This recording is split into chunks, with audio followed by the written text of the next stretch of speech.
À tout à l'heure. Si vous nous rejoignez, sachez que vous êtes bien sur Télématin. Nous sommes samedi 24 octobre. Bonjour, bienvenue. L'émission continue. Nous sommes ensemble jusqu'à 10h ou à peu près. Et nous vous proposons maintenant une page science, celle de Laurence Beauvillard, notre spécialiste à Télématin.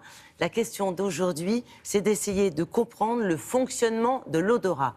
Et oui, comment les odeurs sont-elles assimilées par notre cerveau? C'est la question du jour. Et pour y répondre, Laurence s'est rendue dans un grand centre de neurosciences en France.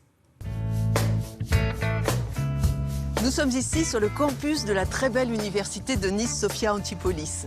Traditionnellement, on a toujours travaillé sur les odeurs car nous sommes à 30 km de Grasse, la capitale mondiale des parfums. Dernièrement, des scientifiques ont découvert la mécanique chimique qui existe entre notre nez et notre cerveau. Quand on va percevoir une odeur de plante, on va en fait percevoir un bouquet qui est constitué de beaucoup de molécules odorantes. Typiquement ici, on s'arrête devant le lavandin. Lorsqu'on perçoit le lavandin, en fait, notre cerveau perçoit une bonne centaine de molécules odorantes et l'ensemble de ces molécules odorantes vont activer notre bulbe olfactif. Les molécules odorantes, elles sont en train de se balader dans l'air pour atteindre notre muqueuse olfactive qui se trouve au fond de notre cavité nasale. Et dans cette muqueuse olfactive sont exprimés des neurones olfactifs. Les neurones olfactifs, ça a la spécificité d'être la seule partie de notre cerveau qui soit exposée à l'air libre, puisque bien évidemment, il faut qu'on perçoive ces molécules odorantes.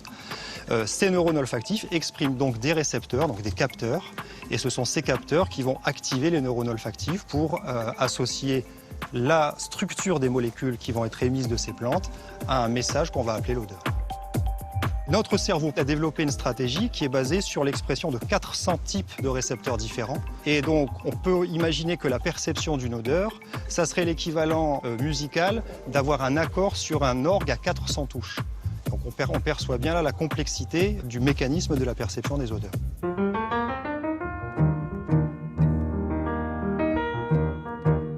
Quand on sent cette tomate, on perçoit une note olfactive qui est notamment une note dans la famille des odeurs vertes. Et alors pour la petite histoire, l'odeur verte est particulièrement intéressante. C'est l'odeur prototypique de l'odeur verte, c'est celle de l'herbe coupée quand on tond son gazon. Et il a été établi qu'une des molécules associées à cette odeur verte avait des effets relaxants.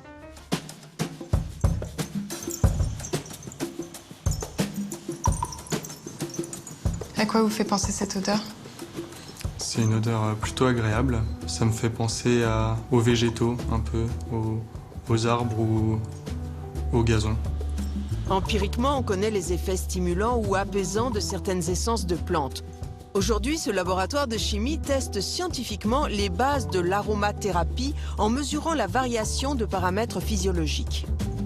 On s'est focalisé sur des odeurs qu'on savait être relaxantes. Il y a une molécule qui s'appelle le 6,3-hexénol, qui est une molécule qui sent l'herbe coupée. Cette molécule, elle relaxe même les animaux, elle relaxe les hommes. Et nous, on va mettre des données de physiologie sur les effets relaxants de cette molécule. Ses paramètres physiologiques baissent, donc il sue moins, les battements de son cœur diminuent et son rythme respiratoire diminue aussi. Donc Jean-Baptiste, il ne sait pas, mais son corps est en train d'être relaxé. On sait qu'il y a des molécules dans la lavande qui ont des effets relaxants. Par exemple, le linalol qui sent un petit peu la bergamote.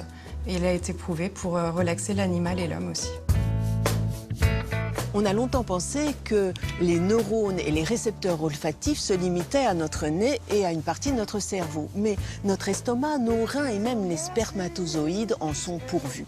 Et dernièrement, on a découvert que certaines tumeurs cancéreuses en avaient également et qu'il y aurait une corrélation entre ces récepteurs olfactifs et la croissance de ces tumeurs. Et cette découverte lance de nouvelles stratégies thérapeutiques. Eh oui, à suivre donc. Merci beaucoup Laurence. Tout de suite, c'est